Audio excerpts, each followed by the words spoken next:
Hello everyone. तो हम लोग स्टार्ट करते हैं आज के सेशन को। हम लोग आज के सेशन में समझेंगे फ्लोरल फार्मूला के बारे में। ठीक है, देखिए आपको मैं सबसे पहले बताता हूँ क्या होता है फ्लोरल फार्मूला। तो फ्लोरल फार्मूला एक रिप्रेजेंटेशन होता है, एक नोटेशन होता है फ्लावर के अरेंजमेंट का। मतलब कि जो फ्लावर होते हैं वो किस तरह से अरेंज होते हैं उसको हम लोग शॉर्ट फॉर्म में क्या करते हैं, सिम्बोलिकली डिनोट करते हैं। ठीक है, तो हम लोग आज बेसिक लेक्चर में समझेंगे क्या क्या सिंबल होते हैं और क्या सिंबल क्या रिप्रेजेंट करता है। ठीक है, और कुछ एग्जांपल से समझेंगे फ्लोरल फार्मूला को। आपको पता है ना कि सारे अलग अलग जो फैमिली हमारे उनका अलग अलग रिप्रेजेंटेशन होता है। जैसे सोलेनेसी फैमिली का देखेंगे तो उनका फ्लोरल फार्मूला अलग होता है। ठीक है, इस तरीके से मालवेसी फैमिली का देखेंगे तो उनका अलग होता है। तो हम लोग सबसे पहले बेसिक में आज समझेंगे सिंबल के बारे में। नो स्टार्ट करते हैं आज के सेशन को। तो सबसे पहले आपका आता है बी आर। बी आर क्या रिप्रेजेंट करता है? देखो इसके नोट्स हमारे आपको टेलीग्राम चैनल पे मिल जाएंगे, तो आप टेलीग्राम चैनल को ज्वाइन कीजिए, लिंक डिस्क्रिप्शन बॉक्स में गिवन है। और वहाँ पे आपको नोट्स के साथ साथ क्विजेज़ भी मिलते हैं, सो आपको डेली क्विजेज़ अटैम्प्ट करनी है। ठीक है, तो चलिए आते हैं अपने सेशन पे। तो बी आर क्या रिप्रेजेंट करता है फ्रेंड्स? तो बी आर जो है ना वो रिप्रेजेंट करता है ब्रैक्टिएट्स को। ठीक है, अब आपको समझ नहीं आ रहा होगा कि ब्रैक्टिएट्स क्या होता है। आ रहा है तो वेरी गुड। देखिए आप जब ये पढ़े होंगे प्लांट फिजियोलॉजी तो आप यहाँ पे आपको ये स्ट्रक्चर दिखाई पड़ा होगा। देखिए मैं आपको यहाँ पे बताता हूँ क्या होता है ब्रैक्टिएट्स। देखिए ये फ्लावर है। ठीक है, फ्लावर के नीचे आप आएंगे तो यहाँ पे आपको छोटा सा लीफ लाइक स्ट्रक्चर दिखाई पड़ता होगा। एक्चुअली ये लीफ नहीं होते हैं, ये होते हैं ब्रैक्टिएट्स। ठीक है, तो ये क्या होता है, ब्रैक्टिएट्स होता है। तो बी आर जो है वो रिप्रेजेंट करता है ब्रैक्टिएट्स को। याद हो गया। नो आते हैं दूसरे सिंबल पे। दूसरा सिंबल है आपका दैट इज़ के। के क्या रिप्रेजेंट करता है? के रिप्रेजेंट करता है कैलिक्स को। बस आपको याद करना है क्या सिंबल किसको नोट ये डिनोट कर रहा है। तो के रिप्रेजेंट करता है कैलिक्स को। कैलिक्स का दूसरा नाम क्या है? वेरी गुड, इसका दूसरा नाम है आपका सेपेल। ठीक है, और सेपेल क्या होता है? आपने देखा होगा कि जब फ्लावर आपका बर्ड कंडीशन में होता है तो जो ग्रीन ग्रीन का स्ट्रक्चर होता है जो कि बर्ड को कवर किया होता है, उसको प्रोटेक्शन प्रोवाइड करता है एक्सटर्नल फैक्टर से, तो उसको क्या बोलते हैं हम लोग? सेपल बोलते हैं। जब आपका फ्लावर निकल जाता है, खिल जाता है, तो ये क्या होता है? सेपल फैल जाते हैं। ठीक है, तो के रिप्रेजेंट करता है कैलिक्स को और इसको हम लोग सेपल भी बोलते हैं। ठीक, नेक्स्ट आपका है सी। सी रिप्रेजेंट करता है कोरोला को। ठीक है, इसका एक और नेम क्या है? कोरोला को हम लोग पेटल भी बोलते हैं। आपने देखा होगा कि फ्लावर के अंदर जो कलरफुल पार्ट होता है उसको बोलते हैं कोरोला या उसको बोलते हैं पेटल, और इसको रिप्रेजेंट करते हैं सी से। तो अब दोनों में कन्फ्यूज़न होगा आपको।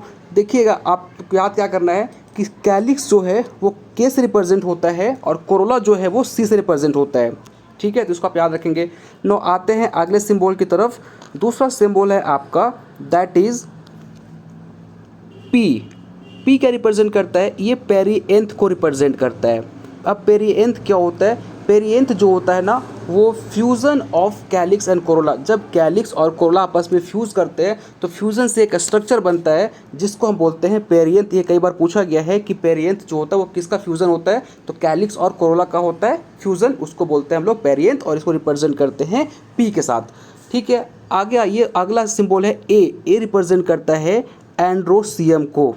ठीक है, एंड्रोसियम क्या होता है? Androecium is a male part of flower, it is also known as a stamen. ठीक है, नेक्स्ट आपका आता है जी। जी रिप्रेजेंट करता है गाइनोसियम को, और गाइनोसियम जो होता है वो आपके फीमेल पार्ट ऑफ फ्लावर होता है, it is also known as pistil. ठीक है, नो परसेंटेज। परसेंटेज जो है वो क्या इसको रिप्रेजेंट करता है? ये रिप्रेजेंट करता है आपको जाइगोमॉर्फिक फ्लावर को। ठीक है, सारे सिंबल आपको याद करने हैं। और इसी में आगे आइए, अगला सिंबल है आपका वो है दैट इज़, देखिए एक सर्कल दीजिए और सर्कल के अंदर आप प्लस का साइन दे दीजिए। तो ये रिप्रेजेंट करता है आपके एक्टिनोमॉर्फिक फ्लावर को। ठीक है, अब समझते हैं हम लोग जाइगोमॉर्फिक और एक्टिनोमॉर्फिक में क्या डिफरेंस होता है। ठीक है, देखिए यहाँ पे आप समझने का कोशिश करेंगे कि अब मैं बात करूँ एक्टिनोमॉर्फिक। एक्टिनोमॉर्फिक का क्या मतलब होता है? एक्टिनोमॉर्फिक का मतलब होता है कि जो फ्लावर है आपका वो किसी एक्सिस आप उसको काटेंगे तो वो इक्वल हाफ में कटेगा। मतलब कि ये फ्लावर है, इसको आप किधर से भी काट दीजिए वो इक्वल हाफ में क्या होंगे? डिवाइड हो जाएंगे। ठीक है, कोई भी एक्सिस से काट दो, इधर से, तो क्या होंगे? वो इक्वल हाफ में कट जाएंगे। ठीक है, तो उसको बोलते हैं हम लोग एक्टिनोमॉर्फिक फ्लावर। आपने देखा होगा कि सनफ्लावर का जो फ्लावर होता है ना वो एक्टिनोमॉर्फिक को शो करता है। जैसे मैं आपको दिखा रहा हूँ यहाँ पे नोट करके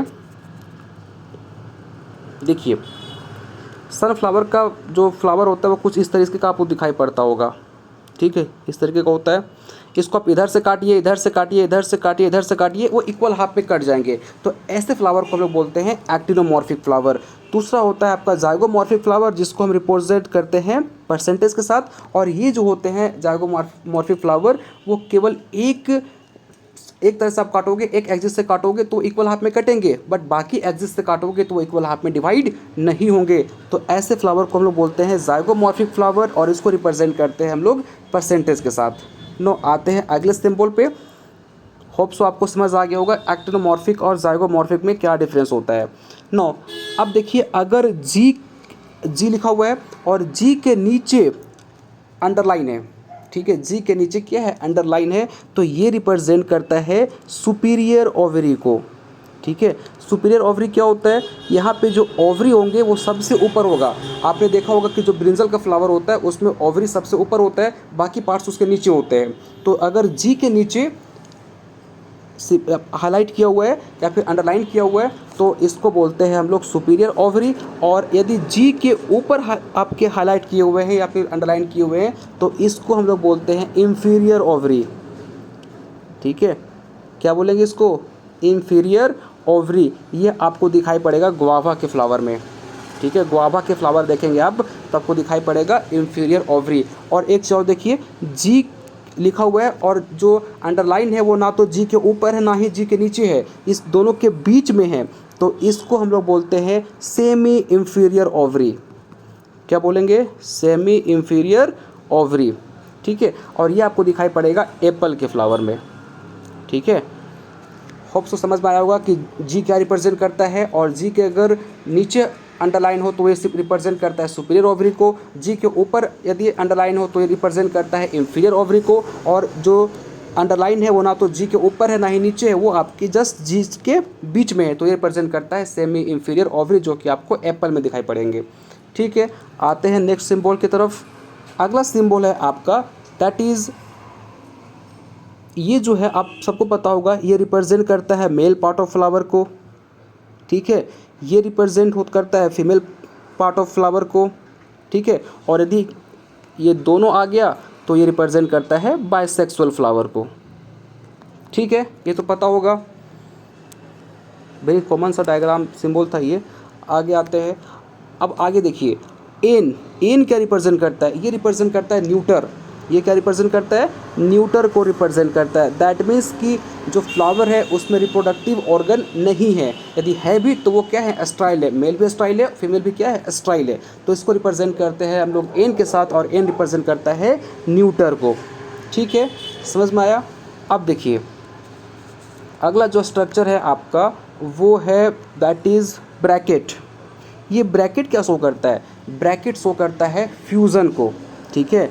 ब्रैकेट किसको रिप्रेजेंट करता है, फ्यूज़न को, या ऐसा समझिए कि अगर ऐसा 5 लिख के ब्रैकेट में वो पैक है, दैट मीन्स कि जो आपके 5 से सपोज सी है और C5 है, ठीक है। तो अब मैंने जस्ट आपको बताया सी रिप्रेजेंट करता है आपके पेटल को या कोरोला को, तो दैट सी के नीचे 5 लिख के अंडरलाइन किया, सॉरी ये ब्रैकेट बंद है, दैट मीन्स कि जो आपके कोरोला है या पेटल है वो फ्यूज़ हैं, आपस में क्या है, फ्यूज़ है। और सी लिख के सिर्फ 5 लिखा हुआ है, दैट मीन्स कि यहाँ पे ब्रैकेट नहीं है, दैट मीन्स कि कोरोला जो है वह आपका फ्री है। ब्रैकेट दे देंगे दैट मीन्स वो फ्यूज़ है, और अगर सिर्फ ब्रैकेट नहीं दोगे दैट मीन्स वो आपस में क्या है, वो फ्यूज़ नहीं है, ठीक है। समझ में आया। नो हम लोग अब समझते हैं एक और स्ट्रक्चर। अगर ए है और सी है और ऊपर से इस तरीके का एक स्ट्रक्चर दिखाई पड़ेगा आपको, ए सी, और ऊपर से दोनों को हम जोड़ देते हैं, तो ये रिप्रेजेंट करता है आपके एंड्रोसियम जो है वो फ्यूज़ है कोरोला के साथ। दैट मीन्स इसका मतलब होता है कि जो एंड्रोसियम है वो फ्यूज़ है कोरोला के साथ, ठीक है। समझ में आया। नो हम लोग अब एक एग्जांपल से समझते हैं, ठीक है। ये एग्जांपल आप थोड़ा ध्यान से समझिएगा और काफ़ी इंपॉर्टेंट है, ये समझ लिए तो आपको सारे कंसेप्ट समझ में आ जाएंगे। जैसे सपोज़ कि जो है वो रिप्रेजेंट कर रहा है कैलिक्स को, आप सबको पता है कि रिप्रेजेंट करता है कैलिक्स को, है ना। अब यहाँ पे देखिए, अगर K4 लिखा हुआ है, सिर्फ के है और नीचे की तरफ 4 लिखा हुआ है। दैट मीन्स कि आपके जो सेपल हैं वो कितने हैं, 4 सेपल हैं, ठीक है। और ये क्या है, फ्री है, मतलब आपस में ये फ्यूज़ नहीं है, इंडिविजुअली अलग अलग है, ठीक। और इसी के जो है वो नीचे 4 लिखा है बट ये ब्रैकेट में बंद है। दैट मीन्स 4 सेपल यहाँ भी प्रेजेंट होंगे, लेकिन अंतर क्या हो जाएगा कि ये सारे जो सेपल है वो आपस में फ्यूज़ हो गए हैं, और इस कंडीशन को हम लोग बोलते हैं गेमोसेपेलस, ठीक है। जब फ्यूज़ होंगे तो क्या बोलेंगे, गेमोसेपेलस, और जब फ्री होंगे तो बोलेंगे पॉलीसेपेलस, ठीक है। आप ये बात रखिएगा कि आपस में जब फ्यूज़ होंगे कोई स्ट्रक्चर तो उस फ्यूजन स्ट्रक्चर को हम लोग बोलते हैं गेमोसेपेलस, और जब वो फ्री होते हैं तो इसको बोलते हैं हम लोग पॉलीसेपेलस, ठीक है। और कई बार क्या होते हैं K2+2 ऐसे लिखा हुआ मिलेगा आपको, तो ये क्या रिप्रेजेंट कर रहा है, ये रिप्रेजेंट कर रहा है कि भाई 4 सेपल तो है यहाँ पे, सेपर फोल तो हैं, लेकिन इसमें 2 वॉल्स हैं, मतलब कि 2 फ्यूज़ हैं, फिर बीच में गैप है और फिर 2 फ्यूज़ हैं, समझ में आ रहा है। तो ये रिप्रेजेंट करता है आपके 4 सेपल्स को प्लस 2 वॉल्स हैं, लेकिन वो आपस में फ्यूज़ हैं बट दोनों के बीच में एक गैप हो गया। तो ये क्या रिप्रेजेंट कर रहा है, ये इसको रिप्रेजेंट करता है, समझ में आया। नाउ अब हम लोग एक एग्जांपल लेते हैं, वो भी किसी फैमिली का। देखिए अगर मैं बात करूं, सपोज़ हम लोग लेके चलते हैं सोलनेसी फैमिली का ही ले लीजिए, ठीक है। सोलनेसी फैमिली का जो फ्लोरल फार्मूला होता है वो कुछ इस तरीके का होता है। होप्स आपको सारे स्ट्रक्चर याद हो गए होंगे, ठीक है, तभी आप इसको लिख पाओगे, ठीक है। ऐसा होता है, फिर ये होता है, ये काफ़ी इजी है, आप इसको याद करेंगे ना तो ईजिली याद हो जाएगा आपको। कैसे ईजी याद होगा सर, देखिए यहाँ पे 3 5 तो ऐसे ही है आपके, है ना। आपका यहाँ पे देख पा रहे होंगे कि आपका जो कैलिक्स है वो भी 5 है, कोरोला भी 5 है, एंडोसियम भी 5 है, तो आपको ईजी याद हो जाएगा। और यहाँ पे एक चीज़ और होता है, ये आपको कुछ इस तरीके से दिखाई पड़ता है। तो ये जो है वो फ्लोरल फार्मूला है किसका, सोलेनेसी फैमिली का। देखिए अब आप इसके थ्रू बता सकते हैं कि जो फ्लावर है वो किस तरीके का है, उसका अरेंजमेंट क्या है। तो देखिए ये आ गया, दैट मीन्स कि जो फ्लावर है वो कैसा है, एक्टिनोमॉर्फिक है। मैंने अब जस्ट आपको बताया था एक्टिनोमॉर्फिक क्या होता है, ठीक है। और इसका मतलब क्या हो गया कि बाइसेक्सुअल है, मेल और फीमेल दोनों प्रेजेंट होंगे। और के रिप्रेजेंट कर रहा है आपके कैलिक्स को, और मैंने बताया था कि ब्रैकेट में बंद है, दैट मीन्स कि यहाँ पे आपके 5 कैलिक्स है और ये आपस में क्या है, फ्यूज़ हैं, ठीक है। और सी रिप्रेजेंट करता है आपके कोरोला को, और यहाँ ब्रैकेट में बंद है, मतलब कि 5 आपके पास कोरोला हैं और वो आपस में फ्यूज़ है, ठीक है। और ए शो करता है एंडोसियम को, तो 5 यहाँ पे एंडोसियम होंगे।